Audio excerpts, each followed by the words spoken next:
ounces of sugary drink. And the issue with sugar, young people and old people, because I know you want to address young people as well. Right. The issue with sugar is sugar shuts down your immune system for a few hours. Yeah, so you're just opening yourself up to illnesses and challenges and germs and bacteria. So it really is a defeating mechanism. So we definitely want to keep sugar, minimize sugar in our children's diet. But we think, if we give them sugar, they'll run around. It's not just because of the hyperactivity. It's because of the long-term, anti-health effects that it has as well. I thought it was so easy before, Chief. I thought you could just drink water. I thought you could, and it's really no easy. It's no magic pill. I mean, there's nothing. All of these diets that people go on and all these different things. There's really nothing that replaces watching what you put in your body, right, and moving right. your body. I mean, at the Absolutely. end of the day, that's where we come down to. Absolutely. Yeah. The body, I look at the body, I look at the joints and the hinges. I mean, we're designed to move. I mean, they actually say that sitting is the new smoking. Wow. Sitting is the new smoking. The same maleffects that we got from smoking cigarettes, now we get them from leading a sedentary lifestyle. So anything that we can do. So that's why the craze is for these, the body wear. It's like, hey, you should be moving X amount of steps mine says 250 steps every hour. At least 250, move your feet every hour, because you can literally sit at a computer for 2 hours, 3 hours and wonder, wow, why are my hips spreading? Why am I carrying a tire around my waist? Because you're not moving. And you're not, and you're drinking. I'm gonna tell you another thing. You're drinking like a diet, whatever. Pick one: Coke, Pepsi, whatever. That again is another misnomer. Diet this and low sugar that. My thing is, if you're going to eat if you're going to eat it, unless you have like diabetes or something, but if you're going to eat. If you're going to eat the cookie, like a sugar-free cookie. Like, what are you doing? Just eat the regular cookie instead of eating 6 sugar-free. Eat 3 regular cookies and keep it moving. Because wait, say that again. Go ahead.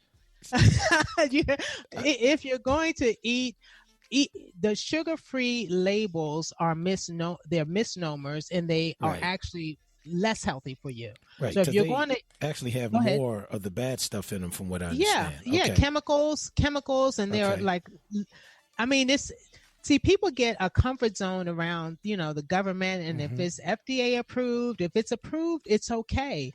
And they don't get that there literally are people in laboratories who are chemically designing things, salt, sugar, and fat, for you to be addicted. They're like, well, 16 teaspoons is just, it'll make you retch, but 14, that's the sweet spot. So they'll give you the exact amount so that you can be hooked on something and keep buying it. Remember back in the day when they first brought, at some point when they had one of the Lay's marketing things, it was, hey, you can't just eat one. They knew, no, you literally cannot eat just one, right? So we have to take charge of our own path, our own lifestyle, and you have to be the FDA in your house, in your household, because you're the one making the choices, right? And when you get sick, guess what? We'll give you a prescription. Like, they'll put you on the whole rat race. Sure. We'll give you a prescription. Wow. You'll get some side effects. We'll give you some more stuff, but we don't want to kill you. Right. We want to keep you well enough so we can keep giving you pills and you can keep getting the refills. So that's kind of the game plan that they're on. So my thing is, you have to come up with your game plan. We know the world's game plan. What is your game plan? So stuff like the what is that? The 0-calorie Pepsi and all that kind of stuff, or 1 calorie. So that's full of chemicals and all kinds, or is that just water? Yeah, it's full of chemicals, and people would say there are some conspiracy things going on, but I will say this: when we look at people like Michael J. Fox, who was like a Pepsi advocate, he was people like him, who now he has this terrible disease, but they would. You send him cases and cases. Hey, you're our sports guy. You're our guy. So we're going to have cases and cases of this product sent to you that, chemicals in it that build up, and, you're just drinking it, you and your family, you're drinking it because it's free. But then, you're looking at Parkinson's. It's like, well, we don't know if there's a direct connection. It's like, well, who's going to find out? Like, who's going to be the next guinea pig to see, sure. Am I going to drink a case of soda every week to see, to confirm that? I'm not going to do it, because I can look at the label and say, yeah, that can't be bad. Come on, man. If it's going to kill the battery acid, if it's going to unclog your toilet, if it's going to clean blood off of a street at a crime scene, why would I put that soda? I'm talking cola. Why would I put that into my mouth, into my body? Well, is that strong? Is the Diet Cola stronger or weaker than the regular cola? It's not the diet piece. It's the artificial sugars, the artificial sweeteners that they're putting in. That is what is addictive. That is what does things like put holes into your brain, tiny pinpoint. I mean, not big holes, but enough to affect you over time. So it's not the, no calories. It's bigger than no calories. And we kind of have to stop chasing the shiny objects. It's bigger than no calories, looking at our overall health and not just trying to, fit into the next bathing suit, if you will. Wow. I don't need any holes in my brain. I don't care how big they are or how small. You're right. That's what I'm saying. Yeah. So how did you get, we're coming up on the end of the year. We're coming up to the, new year. Everybody's making all these pledges. I can't tell you how many people are now trying to figure out, I want to go from meat-based to plant-based. Right. And some people are going to, wear themselves out. I mean, is there anything to that? I'm sure there's some science to it, but does it make sense to do things in moderation? I mean, I'm sure, conventional wisdom would say, don't go cold turkey on anything, because you'll fail before Martin Luther King holiday. You'll be eating a steak again, and you just made your, but my resolution is not to make any more damn resolutions. So I don't make resolutions, but if I can start like early, maybe I can cheat some in December and get a ramp up by January. I'll be good. So I'm going to try some plant-based stuff. But if you can, what plant tastes like a steak? If you can tell me that, I'll be good. I think, that was my next question. It's so funny, because when you said it, you actually rolled your eyes when you said moderation. Like, I was like, oh, he's not even feeling it. He's not even feeling the question. So here's my take on all of that. Whatever one decides to do, it's better if you say, this is what my new lifestyle is going to be. Because if you're not going to do it for a year, a couple of years, if you're not going to pull the trigger, you're going to start something for 2 months, 3 months, then you're going to stop, and then you're going to regress and be worse off than when you started. And you're going to be guilt-ridden. Like, you got to find your peace. There's a harmony that I find when I'm eating food, because like if let's say I say, well, I'm going to be a vegan because that's what matters. I'm going to be a vegan. Everybody's doing it. I know it's super healthy. And then I'm eating a vegan lifestyle and I'm hating it. I'm like, with that vegan stuff, Kim, now that's what I'm trying to get past, because I made a mistake about 3 weeks ago. and I went to it. Wow. Oh my goodness. And I went to this vegan place, and I just didn't know what was going on. I ate that thing, and stuff was leaking out of my ears. My feet swole up. One of my teeth fell out. I was like, it was just but you had energy. I did. I had just enough energy to get into the restroom. But what is that stuff made out of? Because it tastes like the wafers at communion. You know?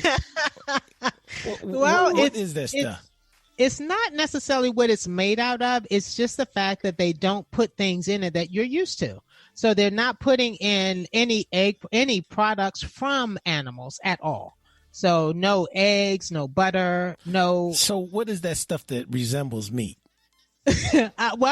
It's probably soy products, like the soy products are, a safe bet. It's, Now, with that being said, I'm glad you said that. Now, there are pros and cons about soy, particularly for African Americans. Mm-hmm. So from the vegan perspective, are you doing more harm to yourself by eating those products, or what is your recommendation as a wellness expert?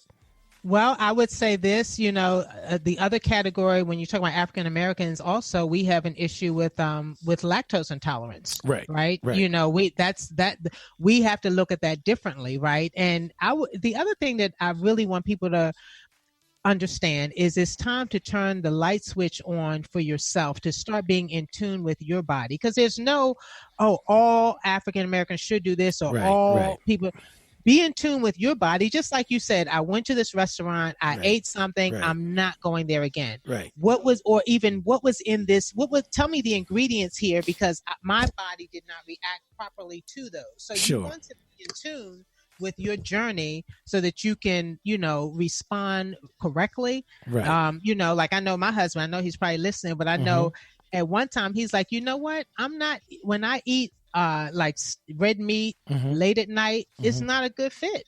And, he came across that revelation maybe 5 years ago or something. Okay. So he stopped. But see, some people would just push past that. And it's like, I can eat it at 8:58 or 8:57. Right. It's like, no, just don't do it, because your body's not processing it the way that you need it to. And then you have that pile up.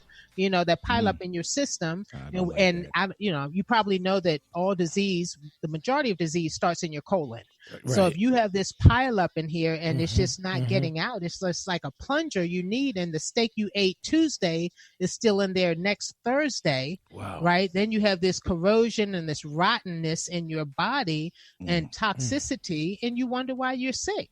You know that like Tums, those type of antacids, that's the number one over-the-counter medication that's sold, whether it's acid reflux, whether it's digestion, whether, the food is not going through the system.